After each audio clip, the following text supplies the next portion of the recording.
Hello friends, नमस्ते। मैं राहुल चौधरी कसना अकेडमी के यूट्यूब चैनल पर आपका हार्दिक स्वागत करता हूं। प्रिय मित्रों, राजस्थान के भौतिक प्रदेश पढ़ रहे थे और आज अपन भौतिक प्रदेश पढ़ेंगे पूर्वी मैदानी प्रदेश।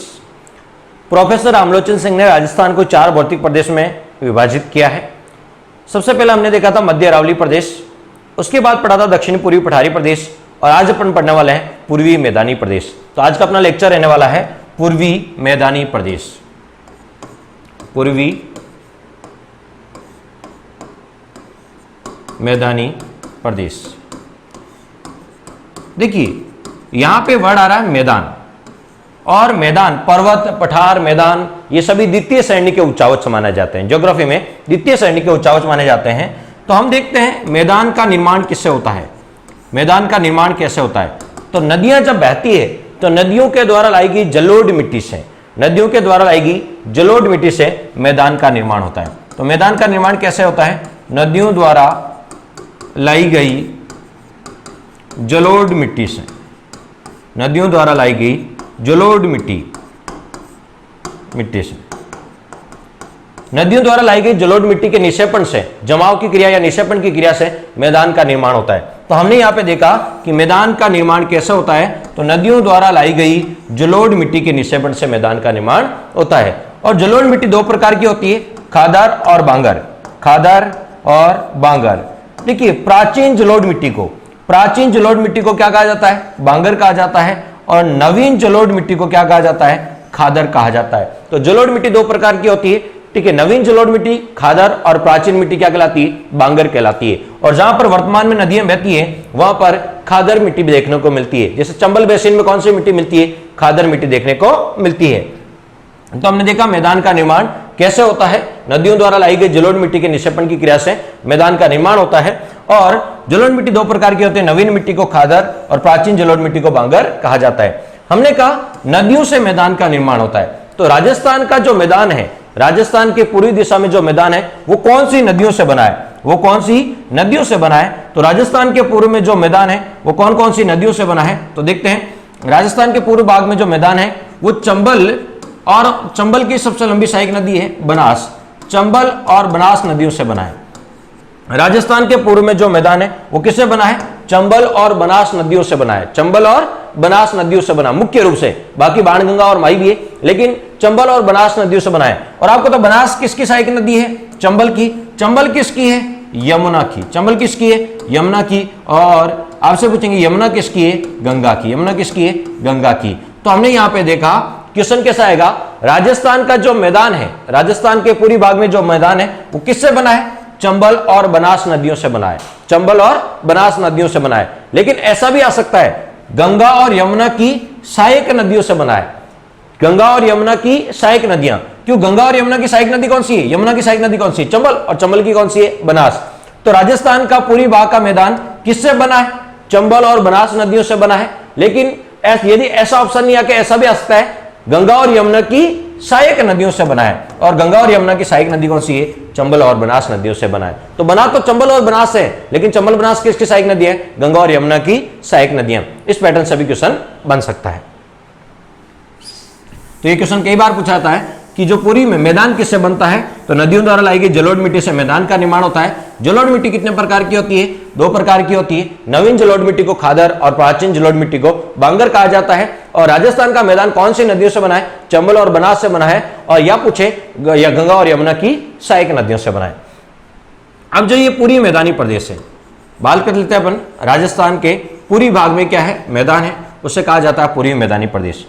ये देख लीजिए, ये वाला पार्ट आपका पूर्वी मैदानी प्रदेश कहलाता है। ये वाला पार्ट पूर्वी मैदानी प्रदेश कहलाता है कंप्लीट। पूर्वी मैदानी प्रदेश में कौन कौन से जिला आते हैं मुख्य रूप से देखें तो देखिए पूरा भरतपुर संभाग, भरतपुर पूरा का पूरा भरतपुर संभाग में 4 जिला आते हैं। भरतपुर, करौली, धौलपुर और सवाई माधोपुर। ये 4 जिले हो गए, भरतपुर, करौली, धौलपुर और सवाई माधोपुर। यहां पे भीलवाड़ा और टोंक है, भीलवाड़ा और टोंक। और यहां पे आपने देखा होगा डूंगरपुर, बांसवाड़ा, प्रतापगढ़ और चित्तौड़। यानी उदयपुर संभाग के 4 जिले कौन कौन से? डूंगरपुर, बांसवाड़ा, प्रतापगढ़ और चित्तौड़ 4 हो गए। इसी प्रकार भरतपुर संभाग के 4 और 4 8 और भीलवाड़ा और टोंक 10। तो मुख्य रूप से 10 जिलों में इसका विस्तार है। तो पूरी मैदानी प्रदेश का विस्तार कितने जिलों में है? 10 जिलों में इसका विस्तार है। कितने जिलों में? 10 जिलों में। और ये 4 जिले भरतपुर संभाग में आते हैं, ये 4 जिले उदयपुर संभाग में आते हैं, और भीलवाड़ा और टोंक ये अजमेर संभाग में आते हैं। तो पूरी मैदानी प्रदेश का विस्तार कितने संभाग में? संभाग पूछे तो 3 संभाग में है, और जिले पूछे तो कितने जिलों में? 10 जिलों में। अब बात कर लेते हैं इसी पूरी मैदानी प्रदेश की। तो ये पूरी मैदानी प्रदेश है, तो यहां पे इंपॉर्टेंट क्वेश्चन है कि इसकी उत्पत्ति किस महायुग में हुई? पूरी मैदानी प्रदेश की उत्पत्ति किस महायुग में हुई? तो आंसर होगा नियोजोइक। किस महायुग में हुई थी बताओ? नियोजोइक, जिसे नूतन महाकल्प भी बोलते हैं। क्या बोलते हैं? नियोजोइक, या इसी को बोलते हैं नूतन महाकल्प। क्या बोलते हैं? नूतन महाकल्प। नूतन महाकल्प, नियोजोइक महायुग या नूतन महाकल्प में हुई। और युग पूछे तो किस युग में हुई? तो आपसे प्लीस्टोसीन युग में हुई। किस में हुई तो बताओ? प्लीस्टोसीन युग में हुई। प्लायोसीन नहीं है दोस्तों, प्लीस्टोसीन युग में। जैसे आपसे पूछते हैं अरावली की उत्पत्ति किस महायुग में हुई, तो आंसर होगा प्री पैलियोजोइक। लेकिन किस युग में हुई? प्री कैम्ब्रियन युग में। इसी प्रकार आपसे यहां पे पूछा जाएगा कि बताओ पूरी मैदानी प्रदेश की उत्पत्ति किस महायुग में हुई? तो नियोजोइक महायुग में हुई थी। और किस युग में हुई? तो प्लीस्टोसीन युग में हुई थी। यह भी आप विशेषकर ध्यान रखें। और ये जो पूरी मैदानी प्रदेश है किसका अवशेष है? तो आपको बताएं मैदानी प्रदेश है वो 33 सागर का अवशेष है। पूरी मैदानी प्रदेश किसका अवशेष है? तो आंसर होगा 33 सागर का अवशेष है। किसका अवशेष है बताओ? मैदान और मरुस्थल दोनों किसके हैं? 33 सागर के अवशेष है। और अरावली और पठार किसके हैं? तो गोंडवाना लैंड के अवशेष हैं। तो ये भी आपको पता होना चाहिए। तो पूरी मैदानी प्रदेश का विस्तार कितने जिलों में? 10 जिलों में। कितने संभाग में? 3 संभाग में। उत्पत्ति किस महायुग में हुई? नियोजोइक में। और किस युग में हुई? प्लीस्टोसीन युग में। और ये किसके अवशेष है बताओ? 33 सागर के अवशेष है। अब बात करें पूरी मैदानी प्रदेश में, तो पूरी मैदानी प्रदेश राजस्थान के टोटल क्षेत्रफल, राजस्थान का क्षेत्रफल 3,42,239, तो राजस्थान के टोटल क्षेत्रफल का कितना परसेंट कवर करता है? तो ये राजस्थान के टोटल क्षेत्रफल का 23.06, ये राउंड फिगर में बोले तो 23% कवर करता है। ये राजस्थान के क्षेत्रफल का कितना परसेंट कवर करता है? 23% कवर करता है। और ये राजस्थान की जनसंख्या का कितना कवर करता है? तो ये राजस्थान की जो टोटल जनसंख्या है, राजस्थान की टोटल जनसंख्या का 39% पूरी मैदानी प्रदेश में निवास करता है। राजस्थान की टोटल जनसंख्या है उसका 39% पूरी मैदानी प्रदेश में निवास करता है। तो यहां से सिंपल सा क्वेश्चन आएगा, सर्वाधिक जनसंख्या घनत्व वाला भौतिक प्रदेश कौन सा है? सर्वाधिक जनसंख्या घनत्व है, सर्वाधिक जनसंख्या घनत्व। आप जानते हो दोस्तों जनसंख्या घनत्व क्या होता है? तो प्रति वर्ग किलोमीटर में जितने लोग रहते हैं उसे बोलते हैं जनसंख्या घनत्व। और सर्वाधिक जनसंख्या घनत्व वाला भौतिक प्रदेश कौन सा है? राजस्थान की 4 भौतिक प्रदेश है, उनमें सर्वाधिक जनसंख्या घनत्व वाला भौतिक प्रदेश कौन सा है? तो आंसर होगा पूर्वी मैदानी प्रदेश। तो ये इंपॉर्टेंट क्वेश्चन बनता है कि सर्वाधिक जनसंख्या घनत्व वाला भौतिक प्रदेश कौन सा है? तो आंसर होगा पूर्वी मैदानी प्रदेश। अब देखिए यहां पर सबसे ज्यादा जनसंख्या घनत्व क्यों है? क्योंकि यहां पर मैदान है और मैदान का निर्माण नदियों से होता है, और नदियां होने के कारण यहाँ सिंचाई की सुविधा भी है। सिंचाई की सुविधा होने के कारण कृषि का उत्पादन भी अच्छा होता है, और कृषि का उत्पादन होना, पेयजल की सुविधा है, सिंचाई की सुविधा है, इन सब कारणों से यहाँ पर लोगों का ठीक है बसाव ज्यादा है। कम क्षेत्रफल में ज्यादा लोग रहते हैं, इसलिए जनसंख्या घनत्व क्या है? ज्यादा है। तो सर्वाधिक जनसंख्या घनत्व किस भौतिक प्रदेश का है? पूर्वी मैदानी प्रदेश का है। ठीक है, यहां तक आप स्क्रीनशॉट ले सकते हैं।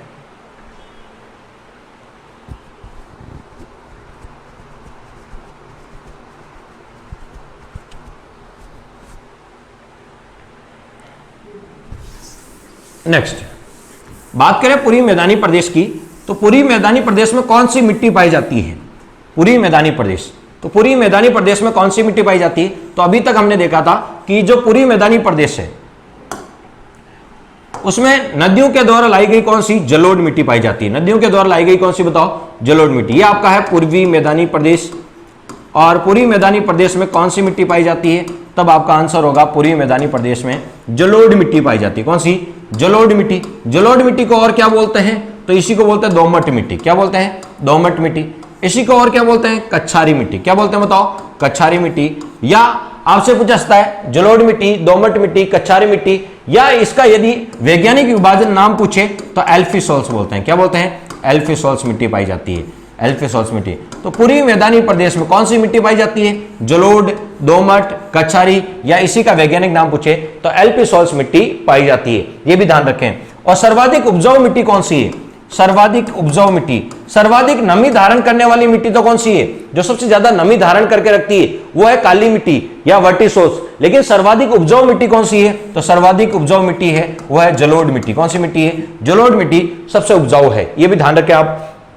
और यदि बात करें इसी में आगे, तो पूरी मैदानी प्रदेश में, पूरी मैदानी प्रदेश में कौन सी जलवायु पाई जाती है? तो पूरी मैदानी प्रदेश में कोपेन के अनुसार CWG जलवायु पाई जाती है। कोपेन के अनुसार कौन सी जलवायु पाई जाती है? CWG प्रकार की जलवायु पाई जाती है। ये क्वेश्चन कई बार पूछा जाता है कि कोपेन के अनुसार कौन सी पाई जाती है? CWG यानी आर्द्र जलवायु पाई जाती है। कैसी जलवायु बताओ?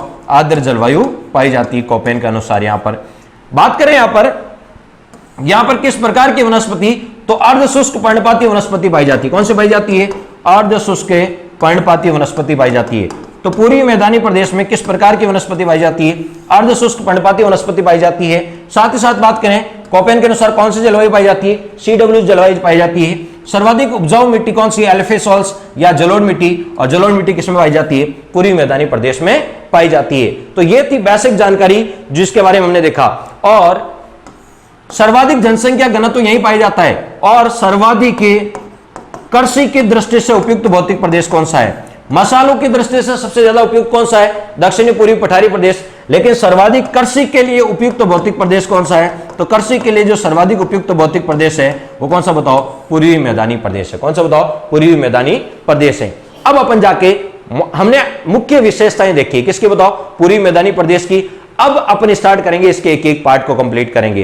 तो पूरी मैदानी प्रदेश को 4 भागों में विभाजित किया जाता है, 4 उप भागों में विभाजित किया जाता है। वो कौन कौन से हैं देख लेते हैं। अब चाहे तो स्क्रीनशॉट ले लीजिए।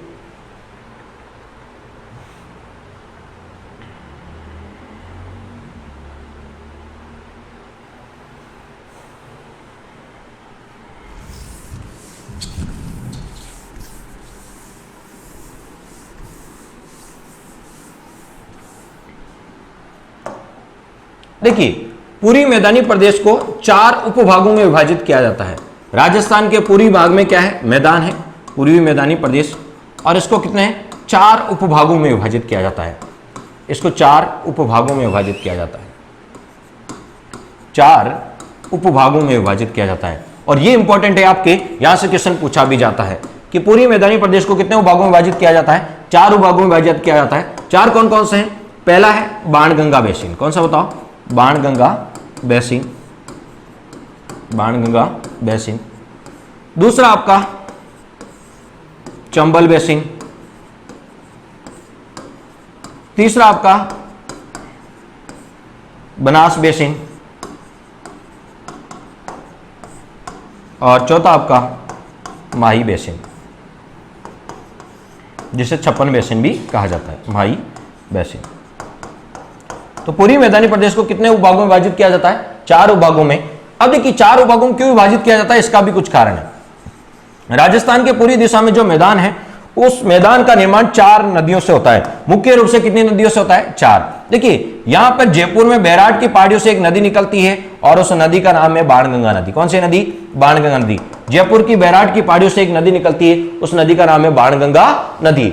और यदि बात करें राजसमंद में खमनोर की पहाड़ियां, राजसमंद में कौन सी? खमनोर की पहाड़ियों से एक नदी निकलती है और इस नदी का नाम क्या बताओ? बनास नदी। खमनोर की पहाड़ियों से जो नदी निकलती है उस नदी का नाम क्या बताओ? बनास नदी। और जनापाव की पहाड़ियों एमपी से एक नदी निकलती है, एमपी में बहने के बाद राजस्थान, और राजस्थान में बहने के बाद यूपी में जाके यमुना में मिल जाती है और उस नदी का नाम है चंबल नदी। उस नदी का नाम क्या बताओ? चंबल नदी। तो ये नदी थी आपकी बाणगंगा नदी, जो जयपुर में बैराट की पहाड़ियों से निकलती है और राजसमंद में खमनोर की पहाड़ियों से निकलती है, उसका नाम था बनास। और आपको तो एमपी में जनापाव की पहाड़ियों से निकलती है, उस नदी का नाम था चंबल। और आपको तो एमपी में ही अमरोरू की पहाड़ियों से निकलती है, उस नदी का नाम है माही नदी, जो उल्टे यू आकार में बहती है। एमपी में बहने के बाद राजस्थान, और राजस्थान के बाद वापस गुजरात में चली जाती है, उस नदी का नाम क्या है? माही नदी। तो राजस्थान का जो पूरी मैदानी प्रदेश है, राजस्थान का जो पूर्व में मैदान है, मैदान हमने अभी कहा था कि मैदान का निर्माण जलोढ़, आपको तो मैदान का निर्माण नदियों द्वारा लाई गई जलोढ़ मिट्टी से होता है, नदियों द्वारा लाई गई जलोढ़ मिट्टी से होता है। तो कौन कौन सी नदियों से हुआ? बाणगंगा, बनास, माही और चंबल तथा उनकी सहायक नदियों से राजस्थान का पूर्वी मैदान बना है। मैदान हमेशा नदियों द्वारा लाई गई मिट्टी से बनता है। और कौन कौन सी नदियों से बना है? तो बाणगंगा, बनास, चंबल और माही नदियों से राजस्थान का मैदान बना है। तो बाणगंगा से बना है तो उसे बोलते हैं बाणगंगा। चंबल और उसकी सहायक नदियों से बना है तो चंबल बेसिन। बनारस और उसकी सहायक नदियों से बना है बनारस बेसिन। माही और उसकी सहायक नदियों से बना है माही बेसिन। इसलिए पूरी मैदानी प्रदेश को कितने उपभागों में बांटा गया है? 4 उपभागों में बांटा गया है, क्योंकि इसका निर्माण 4 मुख्य रूप से नदियों से होता है। अब आपका क्वेश्चन कैसे बनेगा, वो क्वेश्चन देख लीजिए। क्वेश्चन बनेगा पूर्वी मैदानी प्रदेश में निम्न में से कौन सा बेसिन नहीं आता? पूर्वी मैदानी प्रदेश में निम्न में से कौन सा बेसिन नहीं आता? पहला ऑप्शन आएगा बाणगंगा बेसिन, दूसरा आएगा चंबल बेसिन, तीसरा आ जाएगा बनास बेसिन और चौथा आ जाएगा लूनी बेसिन। तो दोस्तों ध्यान रखें, लूनी बेसिन इसमें नहीं आता। लूनी बेसिन मैदान का भाग नहीं है। लूनी नदी आपको तो है मारवाड़ क्षेत्र, जोधपुर, जालोर, पाली उस क्षेत्र में बहती है, तो वो क्षेत्र जो है वो किस में आता है? मरुस्थल में आता है। तो लूनी बेसिन पश्चिमी मरुस्थलीय भाग के अर्धशुष्क प्रदेश में आता है, जिसे गोडवाड़ प्रदेश भी कहा जाता है लूनी बेसिन को। ठीक है, ये सेकंड ग्रेड का भी क्वेश्चन है। तो लूनी बेसिन इसमें शामिल है नहीं है। तो कोई से भी 4 ऑप्शन है, तो कोई से भी एक हटा के दूसरा ऑप्शन देके पूछ सकते हैं। जैसे पूरी मैदानी प्रदेश का भाग कौन सा नहीं है, तो ऑप्शन आ जाएगा माही बेसिन, चंबल बेसिन, और आपसे पूछा जाता है बाणगंगा बेसिन, और एक आ जाएगा आपसे पूछा जाता है कि बताओ जवाई बेसिन। तो जवाई बेसिन इसका भाग नहीं है। इस पैटर्न पे भी क्वेश्चन पूछे जाते हैं। तो पूरी मैदानी प्रदेश को कितने भागों में विभाजित कर दिया? 4 भागों में विभाजित कर दिया। इनको एक एक करके अपन पढ़ेंगे। तो आप चाहे तो स्क्रीनशॉट ले सकते हैं।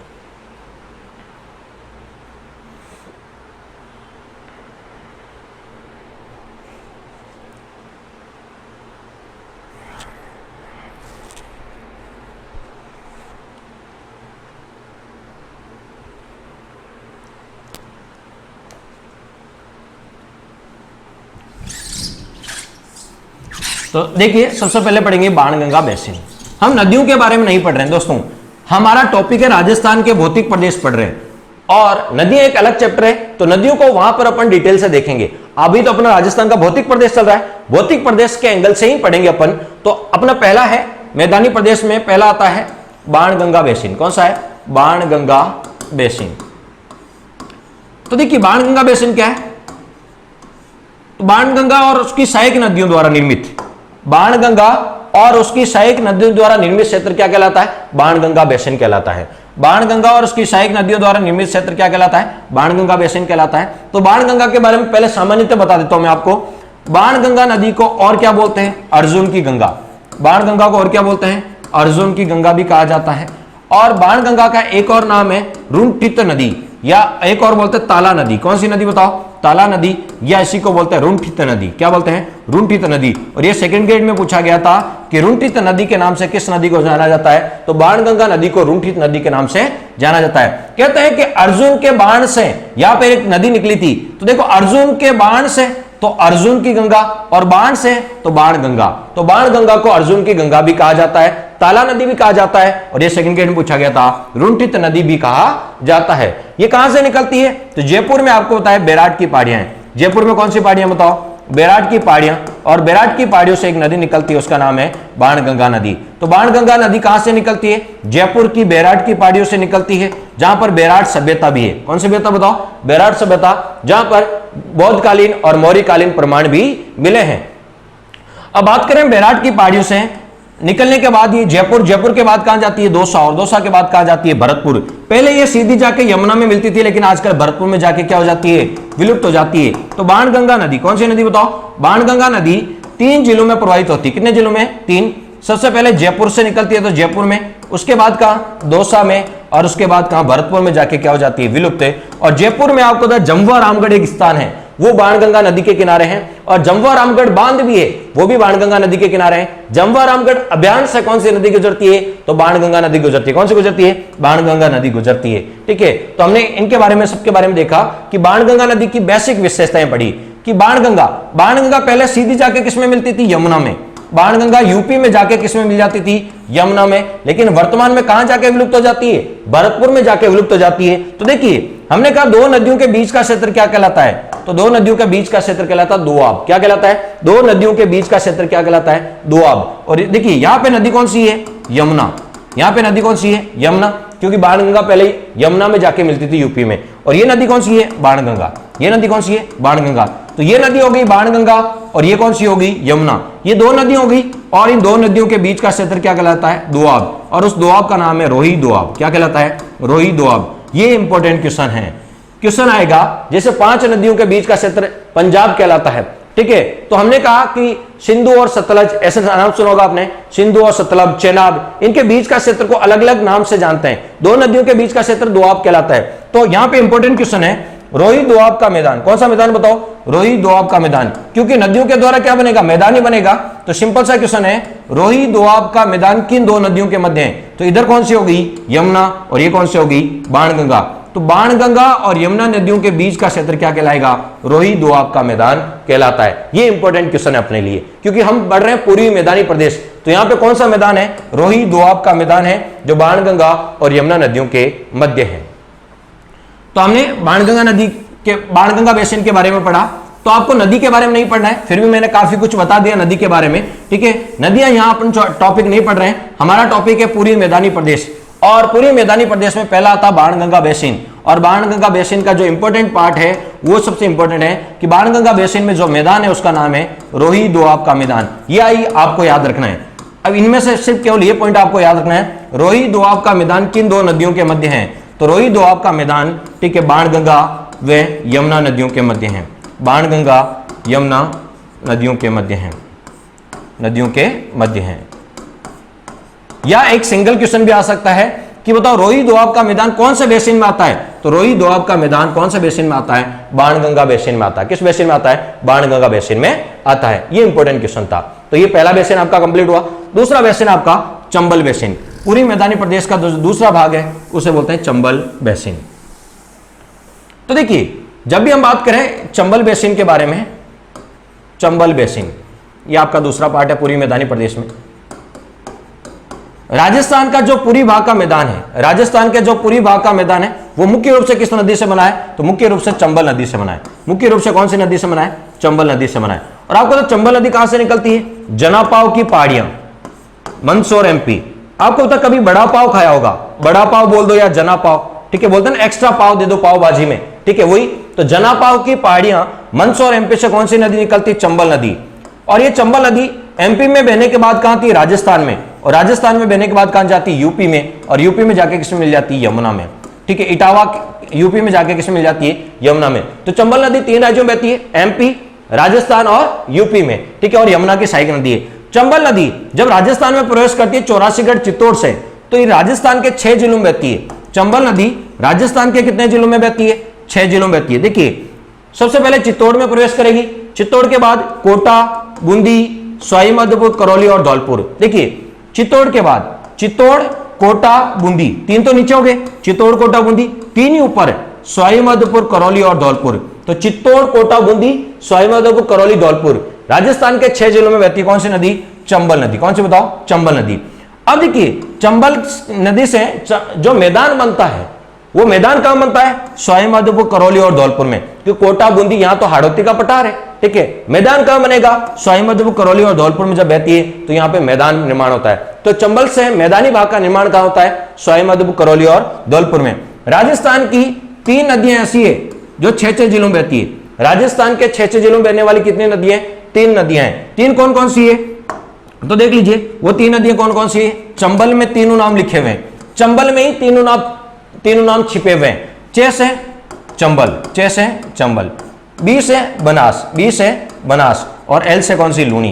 ये 3 ही नदियां ऐसी हैं जो राजस्थान के 6-6 जिलों में बहती है। चंबल में तीनों नाम लिखे हुए हैं, च से चंबल, बी से बनास और एल से लूनी। ये भी ध्यान रखें। तो हम पढ़ रहे हैं चंबल। चंबल बेसिन क्या होता है? चंबल नदी, चंबल व उसकी सहायक नदी राजस्थान के जिन जिलों में बहती है उसे क्या बोलते हैं बताओ? चंबल बेसिन बोलते हैं। और चंबल बेसिन राजस्थान के कितने जिलों में है? तो राजस्थान के 6 जिलों में। राजस्थान के कितने जिलों में?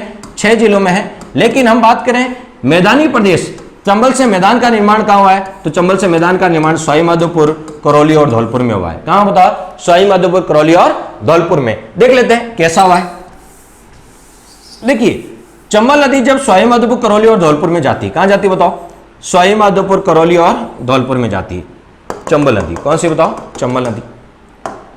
जब ये देखो सवाई माधोपुर में, ये आपका सवाई माधोपुर हो गया, उसके बाद करौली, और उसके बाद जब ये धौलपुर में जाती है, उसके बाद तो यूपी चली जाती है और यमुना में जाके मिल जाती है।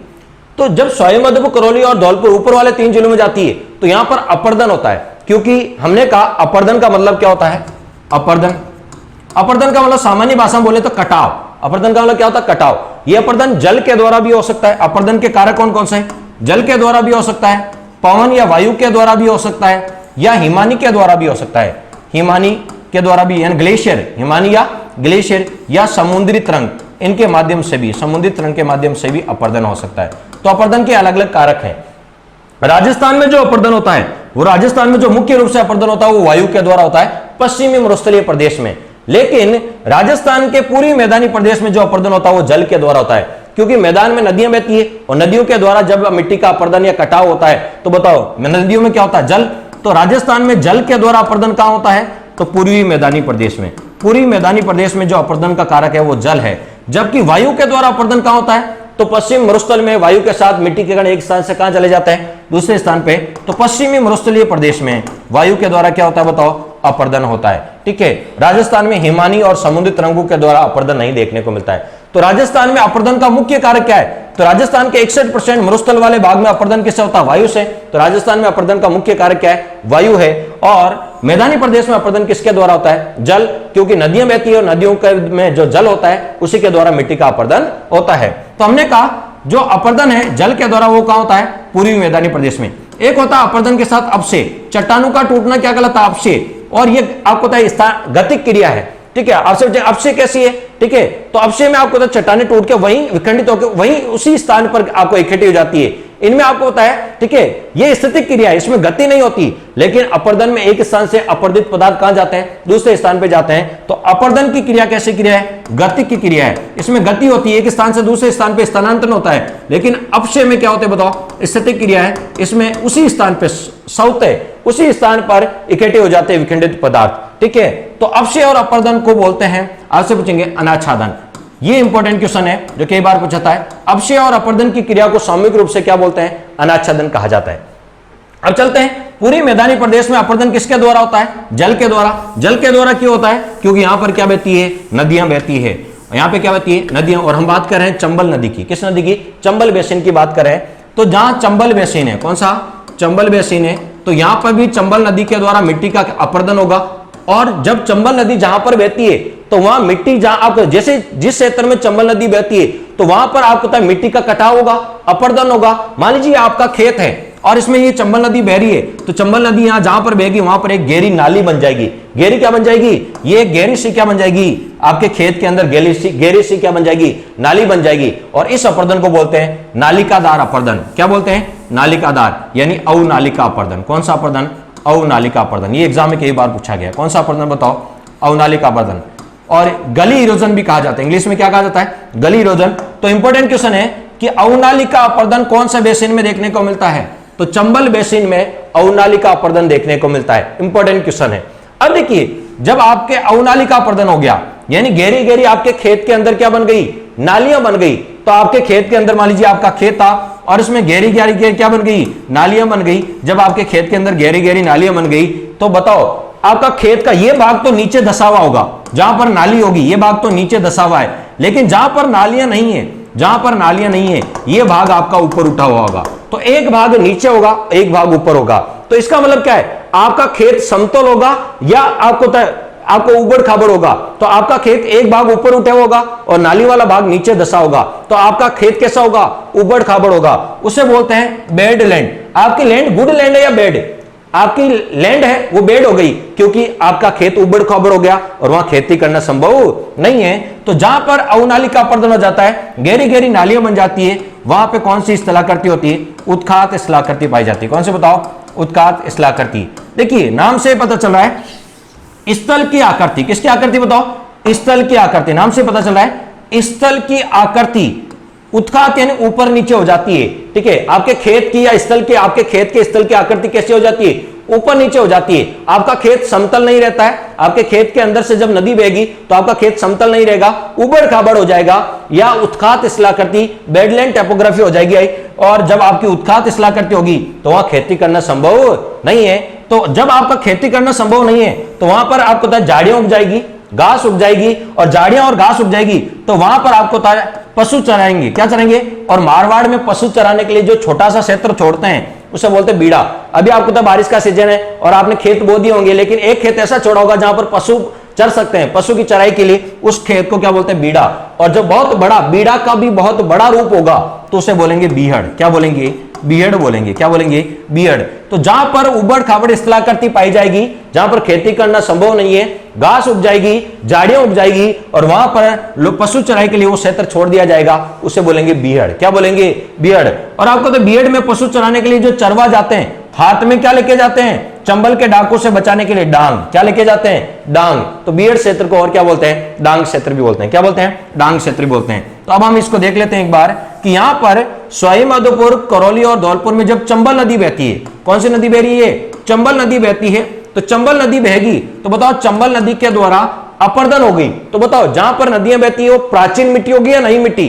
तो नदियां बहेगी वहां पर जलोढ़ मिट्टी होगी, लेकिन प्राचीन होगी या नवीन मिट्टी होगी? तो वहां पर नवीन जलोढ़ मिट्टी होगी और नवीन जलोढ़ मिट्टी को बोलते हैं खादर। क्या बोलते हैं बताओ? खादर। कौन क्या बोलते हैं बताओ? खादर। नवीन जलोढ़ मिट्टी को क्या बोलते हैं? खादर। इंपॉर्टेंट क्वेश्चन जो एग्जाम में कई बार पूछा जाता है कि चंबल बेसिन में कौन सी मिट्टी मिलती है? तो खादर मिट्टी। एग्जाम में पूछा गया है चंबल बेसिन में कौन सी मिट्टी मिलती है? खादर। ये क्वेश्चन भी पूछा गया है कि चंबल बेसिन में कौन सा अपर्दन देखने को मिलता है? अवनालिका अपर्दन देखने को मिलता है। या पूछेंगे अवनालिका अपर्दन कौन सा बेसिन में है? तो चंबल बेसिन में देखने को मिलता है। गली इरोजन पूछेंगे। उत्खात स्थलाकृति, जहां पर उत्खात स्थलाकृति कहां? तो चंबल बेसिन में उत्खात स्थलाकृति देखने को मिलती है। किन जिलों में देखने को मिलती है? तो जहां पर चंबल नदी बहती है। सर चित्तौड़, कोटा, बूंदी में भी तो बहती है, लेकिन वहां तो पठार है। वहां तो क्या है? पठार है। लेकिन मैदानी भाग में अपर्दन आसानी से हो जाता है। तो बताओ सवाई माधोपुर, करौली और धौलपुर, कहां कहां बताओ? सवाई माधोपुर, करौली और धौलपुर, यहां पर क्या पाई जाती है? उत्खात स्थलाकृति। उत्खात स्थलाकृति पाई जाती है चंबल नदी के कारण। अब उत्खात स्थलाकृति जहां पर पाई जाती है वहां पर आपको पता है कृषि तो हो नहीं सकती, तो पशु चराने के लिए जो क्षेत्र होता है उसे बोलते हैं बीहड़। तो उत्खात स्थलाकृति जहां पर पाई जाएगी उसी स्थान, उसी क्षेत्र को क्या बोलेंगे? बीहड़। तो बीहड़ भी कहां पाई जाता है? सवाई माधोपुर, करौली और धौलपुर में। लेकिन इंपॉर्टेंट क्वेश्चन यहां से है कि सर्वाधिक बीहड़ प्रतिशत के अनुसार सर्वाधिक बीहड़ कहां पाया जाता है? धौलपुर में। प्रतिशत देखिए, धौलपुर का क्षेत्रफल छोटा है, लेकिन मान लीजिए धौलपुर का क्षेत्रफल भले ही छोटा है, मान लीजिए धौलपुर का क्षेत्रफल 1000 किलोमीटर, आपको पता 3000 किलोमीटर धौलपुर का क्षेत्रफल, 3000 के भी लगभग 70% पे क्या पाए जाते हैं? बीहड़ पाए जाते हैं। इसका मतलब क्या है? एग्जांपल बता रहा हूं मैं आपको। इसका मतलब क्या है? उसके 70% पे बीहड़ पाए जाते हैं। क्षेत्रफल भले ही कम हो, लेकिन उसका परसेंटेज क्या है? ज्यादा है। तो प्रतिशत के अनुसार सर्वाधिक बीहड़ कहां पाए जाते हैं? धौलपुर में। लेकिन आपसे पूछेंगे सर्वाधिक बीहड़ कहां पाए जाते हैं? सवाई माधोपुर में। क्षेत्रफल के अनुसार सर्वाधिक बीहड़ कहां पाए जाते हैं? सवाई माधोपुर में। क्षेत्र के अनुसार सर्वाधिक बीहड़ सवाई माधोपुर में पाए जाते हैं, लेकिन प्रतिशत के अनुसार सर्वाधिक बीहड़ कहां पाए जाते हैं? धौलपुर में पाए जाते हैं।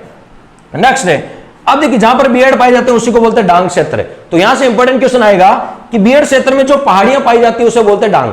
बीहड़ क्षेत्र में जो पहाड़ियां पाई जाती है उसे बोलते हैं डांग। और सबसे इंपॉर्टेंट क्वेश्चन, डांग की रानी, डांग की रानी किसे कहा जाता है? करौली को कहा जाता है। इंपॉर्टेंट क्वेश्चन है, डांग की रानी किसे कहा जाता है? करौली को। कई बार क्वेश्चन पूछा गया है, लेकिन याद रखें डांग का राजा धौलपुर को कहा जाता है। डांग का राजा किसे कहा जाता है? धौलपुर को। तो डांग की रानी करौली को कहा जाता है। डांग की क्या कहा जाता है? रानी कहा जाता है। तो डांग की रानी कौन सी होगी? करौली। और डांग का राजा कौन सा हो गया? धौलपुर को कहा जाता है। तो ये सारे क्वेश्चन है जो एग्जाम में पूछे जाते हैं। वापस रिपीट कर रहा हूं। पहला क्वेश्चन पूछेंगे कि चंबल बेसिन में कौन सी मिट्टी मिलती है? तो आंसर होगा खादर मिट्टी मिलती है। चंबल बेसिन में कौन सा अपर्दन देखने को मिलता है? तो आंसर होगा अवनालिका अपर्दन देखने को मिलता है। उत्खात स्थलाकृति कौन से बेसिन में पाई जाती है? चंबल बेसिन में पाई जाती है। किन जिलों में पाई जाती है? सवाई माधोपुर, करौली और धौलपुर में पाई जाती है। ठीक है। बीहड़ क्षेत्र का है। ठीक है। तो बीहड़ क्षेत्र कहां पाया जाता है? चंबल बेसिन में पाया जाता है। और आपसे पूछेंगे कि बीहड़ क्षेत्र किन जिलों में पाया जाता है? सवाई माधोपुर, करौली और धौलपुर में पाया जाता है। सर्वाधिक बीहड़, आपसे पूछेंगे कि सर्वाधिक बीहड़ कहां पाए जाते हैं? तो सर्वाधिक बीहड़ सवाई माधोपुर में, लेकिन प्रतिशत के अनुसार कहां पाए जाते हैं? धौलपुर में पाए जाते हैं। और बीहड़ में चंबल के डाकू रहते हैं। बीहड़ में क्या बताओ? चंबल के डाकू। पान सिंह तोमर मूवी भी बनी थी, आपको पता है। तो बीहड़ में क्या पाए जाते हैं? चंबल के डाकू पाए जाते हैं। और बीहड़ की यदि बात करें तो यहां पर कंदरा सुधार कार्यक्रम चलाया गया था 1989 में। जो गहरी गहरी कंदराएं हो जाती है तो कंदरा सुधार कार्यक्रम 1989 में चलाया गया था। और इसी को बोलते हैं डांग क्षेत्र। कि बीहड़ क्षेत्र में जो पहाड़ियां होती है उन्हें बोलते हैं डांग। डांग की रानी करौली को कहा जाता है, लेकिन डांग का राजा किसे कहा जाता है? धौलपुर को। और डांग विकास कार्यक्रम मोस्ट इंपोर्टेंट, जैसे आपने पढ़ा होगा मेवात विकास कार्यक्रम, पढ़ा होगा कभी? मेवात विकास कार्यक्रम, मगरा विकास कार्यक्रम, इसी प्रकार होता है एक डांग विकास कार्यक्रम। डांग विकास है, यह डांग क्षेत्र में जो जिले आते हैं, डांग विकास कार्यक्रम। डांग विकास कार्यक्रम कब चलाया गया? 2004 में चलाया गया। 2004 में। आप मुझे कमेंट बॉक्स में कमेंट करके बताएं डांग विकास कार्यक्रम कितने जिलों में संचालित है, ये कमेंट बॉक्स में कमेंट करके बताएं, और कब संचालित हुआ 2004 में, ये मैंने आपको बता दिया। इसी प्रकार कमेंट बॉक्स में कमेंट करके बताएं यदि आपको आता है तो कि मेवात विकास कार्यक्रम कितने जिलों में चल रहा है, और आपसे पूछा जाता है कि बताओ मेवात विकास कार्यक्रम कब से संचालित हुआ। ये क्वेश्चन है जो एग्जाम में कई बार रिपीट होते हैं। मेवात विकास कार्यक्रम, मगरा विकास कार्यक्रम और डांग विकास कार्यक्रम, ये अक्सर एग्जाम में पूछे जाते हैं। अब चाहे तो आप स्क्रीनशॉट ले सकते हैं। यह था आपका चंबल बेसिन।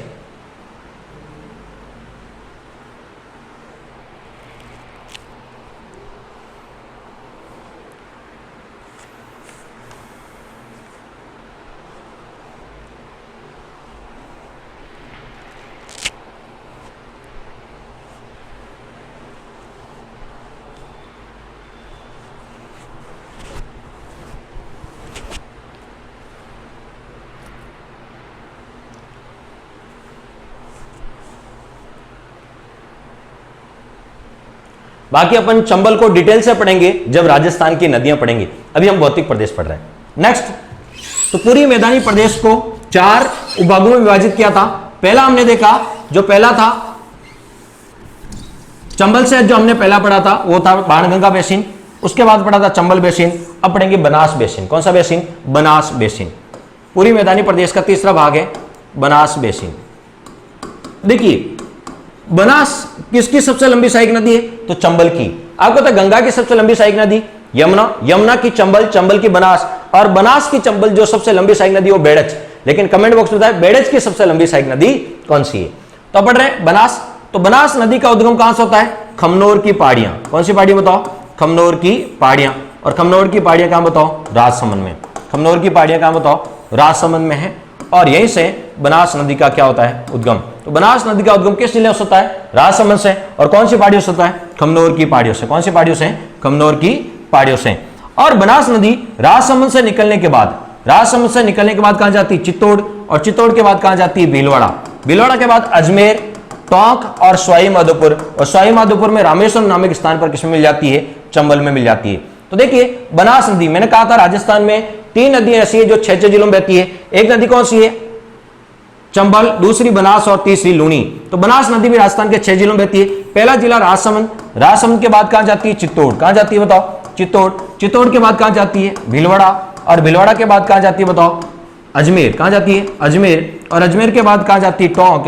और टोंक के बाद कहां? सवाई माधोपुर। और सवाई माधोपुर में जाकर रामेश्वरम नामक स्थान पर, ठीक है, किसमें मिल जाती है? चंबल मिल जाती है। तो बताओ बनास किसकी सहायक नदी हुई? चंबल की सहायक नदी हुई। और यहां पर एक तो चंबल, एक कौन सी है? बनास। ये तो होगी कौन सी? चंबल। ये कौन सी होगी? बनास। कौन सी होगी बताओ? बनास है, ठीक है। और यहां पर रामेश्वरम नामक स्थान पर त्रिवेणी संगम होता है, ठीक है। रामेश्वरम नामक स्थान पर क्या होता है? त्रिवेणी संगम होता है। क्या होता है बताओ? त्रिवेणी संगम, ठीक है। तो हमने कहा त्रिवेणी संगम में तो 3 नदियां मिलती है। कितनी नदियां मिलती है? 3। तो 2 तो मैंने बता दी, चंबल और बनास। और रामेश्वरम नामक स्थान पर तीसरी नदी कौन सी मिलती है जो त्रिवेणी संगम बनाती है? ये कमेंट बॉक्स में बताना है। रामेश्वरम यहां पर आपको पता है त्रिवेणी, और रामेश्वरम सवाई माधोपुर में कहां पड़ता है? सवाई माधोपुर, जहां पर त्रिवेणी संगम होता है। और आपको पता है राजस्थान में 5 त्रिवेणी संगम होते हैं, उनमें से 4 त्रिवेणी संगम तो बनास नदी पे होते हैं, ठीक है। और बनास नदी का संबंध कितने त्रिवेणी संगम से? 4। बनास नदी पर कितने होते हैं? 3। एक आपको पता कहां होता है? तो यहां पे हमने कहा भीलवाड़ा में। कहां होता है बताओ? बिगोद भीलवाड़ा में एक त्रिवेणी संगम होता है। उसके बाद राजमहल टोंक में त्रिवेणी संगम होता है। देवदाम जोधपुरिया ये टोंक में यहां पे त्रिवेणी संगम होता है। और एक रामेश्वर में त्रिवेणी संगम होता है। उनमें से 3 तो बनास नदी पर होते हैं, और ये चंबल नदी पर होता है रामेश्वर वाला, लेकिन ये बनास नदी से संबंधित है, ठीक है। अब देखिए बिशलपुर बांध जो टोडा रायसिंह टोंक में, वो भी बनास नदी पे, राजस्थान का सबसे बड़ा पेयजल है। और आपको बता दें गिलुंड सभ्यता जो राजसमंद में है, गिलुंड सभ्यता जो राजसमंद में, वो भी बनास नदी पर है। तो हम बनास नदी नहीं पढ़ रहे हैं, लेकिन इतना ध्यान रखें राजस्थान में पूर्णतः प्रवाह वाली सबसे नदी कौन सी? राजस्थान में पूर्णतः बहने वाली, क्योंकि ये राजसमंद से निकलती है और सवाई माधोपुर में जाके समाप्त हो जाती है। तो पूर्णतः राजस्थान में बहने वाली सबसे लंबी नदी कौन सी है? बनास नदी। सर्वाधिक त्रिवेणी संगम वाली नदी कौन सी है? बनास नदी है। कौन सी बताओ? बनास नदी। और यदि बात करें बनास की सबसे लंबी सहायक नदी कौन सी है? बेड़च है। कौन सी है? बेड़च है। और यदि बात करें बनास नदी राजस्थान के कितने जिलों में बहती है? 6 जिलों में बहती है। कितने जिलों में? 6। और उद्गम कहां से होता है? खमनोर की पहाड़ियां राजसमंद से। इस पे गिलुंड सभ्यता भी है, और नाथद्वारा शेर वो भी राजसमंद में। एक मुझे कमेंट बॉक्स में कमेंट करके बताएं कि बनास नदी कौन से जिले को दो भागों में बांटती है। बनास नदी कौन से जिले को दो भागों में बांटती है? मैं आपको इसका आंसर बता देता हूं। चलो, बनास नदी टोंक जिले को दो भागों में बांटती है। बनास नदी टोंक जिले को दो भागों में बांटती है। लेकिन ये क्वेश्चन कमेंट बॉक्स में बताएं कि झुंझुनू जिले को दो भागों में कौन सी नदी बांटती है। झुंझुनू जिले को दो भागों में कौन सी नदी बांटती है, ये कमेंट बॉक्स में आपको बताना है। अब पढ़ते हैं अपन बनास बेसिन। तो बनास बेसिन क्या है? बनास नदी राजस्थान के 6 जिलों में प्रवाहित होती है, उसी को बनास बेसिन कहा जाता है। तो बनास बेसिन कितने जिलों में बताओ? 6 जिलों में। कितने जिलों में? 6 जिलों में।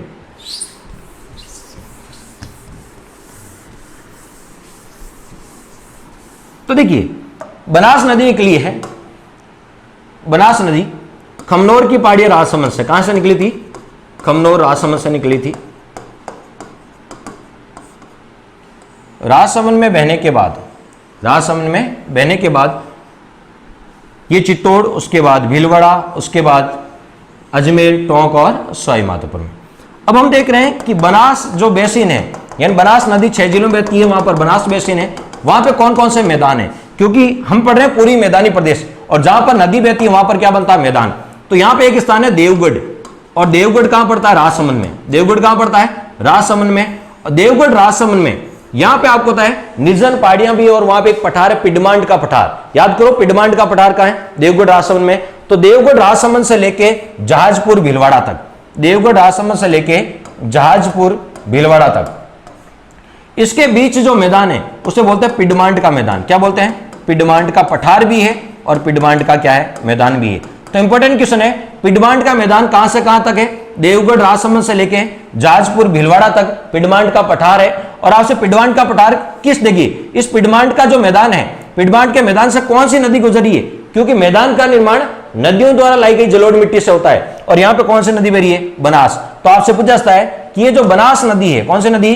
बनास नदी है, और बनास नदी से कौन सा? पिडमांड का मैदान बना है। कौन सा? तो पिडमांड का मैदान कौन से बेसिन में आता है? तो आंसर होगा बनास बेसिन में आता है। नेक्स्ट आगे देखते हैं अपन। तो ये देखिए, हमने कहां तक? जहाजपुर भीलवाड़ा की बात की थी। ये जहाजपुर भीलवाड़ा, यहां से लेके मालपुरा टोंक तक, जहाजपुर भीलवाड़ा से लेके मालपुरा टोंक तक, जहाजपुर भीलवाड़ा से लेके मालपुरा टोंक तक, यहां पे एक मैदान बनता है, उसे बोलते हैं माल खेराड़ का मैदान। कौन सा मैदान? माल खेराड़ का मैदान। तो माल खेराड़ का मैदान कौन से बेसिन में है? तो माल खेराड़ का जो मैदान है वो कौन से बेसिन में है? तो आंसर होगा बनास बेसिन में। कहां से कहां तक है? जहाजपुर भीलवाड़ा से लेके मालपुरा टोंक तक। और अब बात कर लेते हैं तीसरे बेसिन की, और वो है मालपुरा टोंक से लेके करौली तक। मालपुरा टोंक से शुरू होता है, मालपुरा टोंक से शुरू होता है, और कहां तक बताओ? करौली तक। इसे बोलते हैं मालपुरा करौली का मैदान। क्या बोलते हैं? मालपुरा करौली का मैदान। कौन सा मैदान बताओ? मालपुरा। मालपुरा टोंक से लेके करौली, तो मालपुरा करौली का मैदान भी कहा जाता है। और ये एग्जाम में सबसे ज्यादा बार पूछा गया है।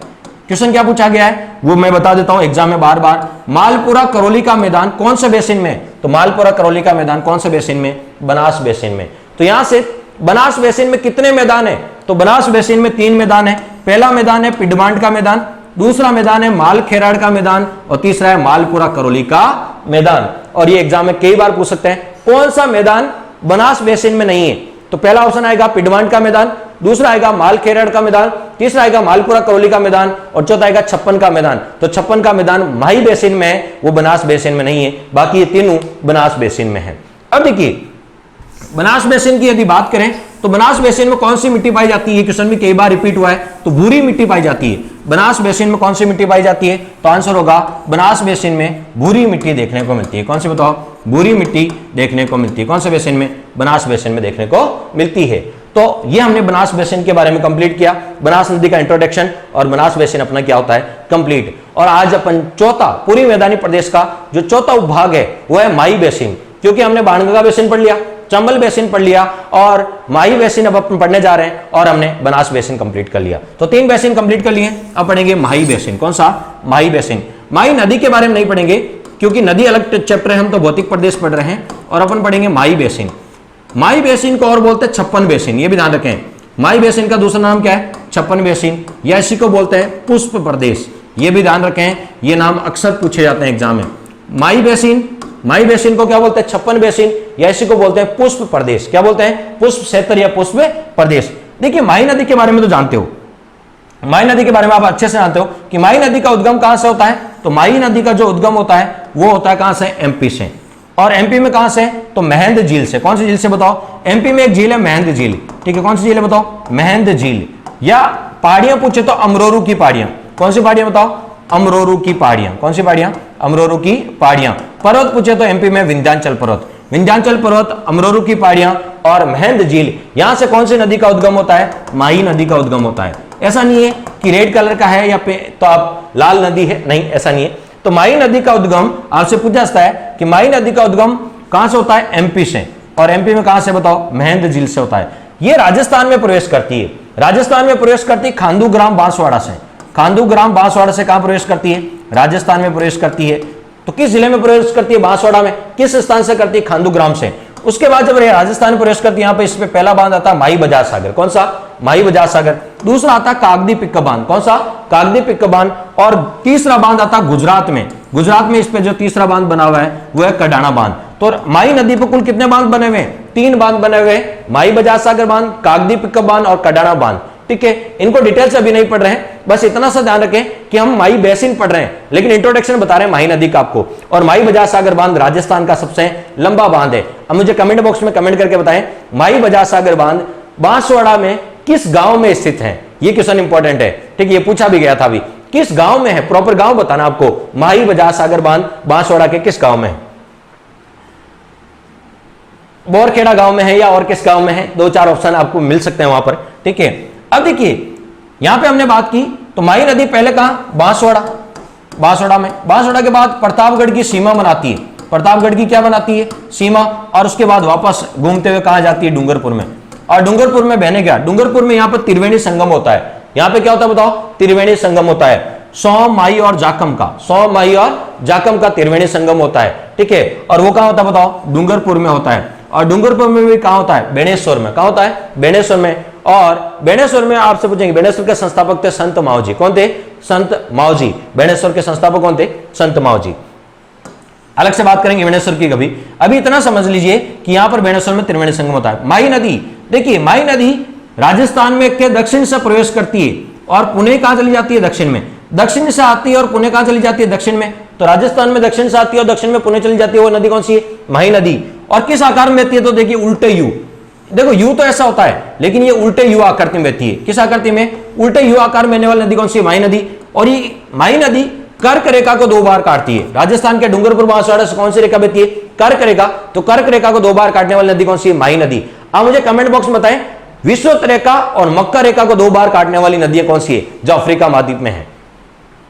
तो कर्क रेखा को 2 बार काटने वाली नदी कौन सी है? माही नदी। उल्टे यू आकार में आती है। और जब ये कर्क रेखा को काटती है, आकृति किसके समान बनती है? ए के समान। किसके समान बनती है? ए के समान। तो ये हम बात करें माही बेसिन, तो माही नदी राजस्थान के कहां? बांसवाड़ा, फिर प्रतापगढ़ की सीमा बनाती है डूंगरपुर। तो बांसवाड़ा, डूंगरपुर और प्रतापगढ़ में कौन सा बेसिन है? माही बेसिन है। तो माही बेसिन का विस्तार कहां है? बांसवाड़ा, डूंगरपुर और प्रतापगढ़ में, ठीक है। अब यदि बात करें कि देखिए बांसवाड़ा और प्रतापगढ़, जब ये बांसवाड़ा और प्रतापगढ़ की सीमा बनाती है, बांसवाड़ा और प्रतापगढ़ की क्या बनाती है? सीमा। तो यहां पे एक मैदान है, उसे बोलते हैं 56 का मैदान। कौन सा मैदान? 56 का मैदान। 56 की पहाड़ियां बाड़मेर में है। 56 की पहाड़ियां कहां है? बाड़मेर में। लेकिन 56 का मैदान पूछे तो ये बांसवाड़ा और प्रतापगढ़ के मध्य है। किसके मध्य है? बांसवाड़ा और प्रतापगढ़ के मध्य। 56 नदी नालों या 56 गांवों का समूह है, इसलिए नाम रखा 56। और 56 की पहाड़ियों का 56 नाम क्यों रखा? क्योंकि वहां 56 गोल गुंबद पाए जाते हैं। तो देखिए 56 का मैदान कहां है? तो बांसवाड़ा और प्रतापगढ़ के मध्य 56 का मैदान है, ठीक है। और आपसे पूछेंगे 56 का मैदान, क्योंकि नदियों से क्या बनता है? मैदान। तो 56 का मैदान कौन सी नदी से निर्मित है? तो माही नदी से। कौन सी नदी से? माही नदी से 56 का मैदान निर्मित है। और यहां पर प्रतापगढ़, प्रतापगढ़ का प्राचीन नाम था कांठलिया। तो यहां पर माही नदी के किनारे वाला क्षेत्र कहलाता कांठल, और यहां पे जो मैदान है उसे बोलते हैं कांठल का मैदान। कौन सा मैदान? कांठल का मैदान। तो कांठल का मैदान भी किस नदी से के द्वारा निर्मित है? माही नदी के द्वारा कांठल का मैदान निर्मित है। और कांठल का मैदान कहां है? प्रतापगढ़ में। कांठल क्या होता है? माही नदी के किनारा वाला क्षेत्र क्या कहलाता है? कांठल का मैदान कहलाता है।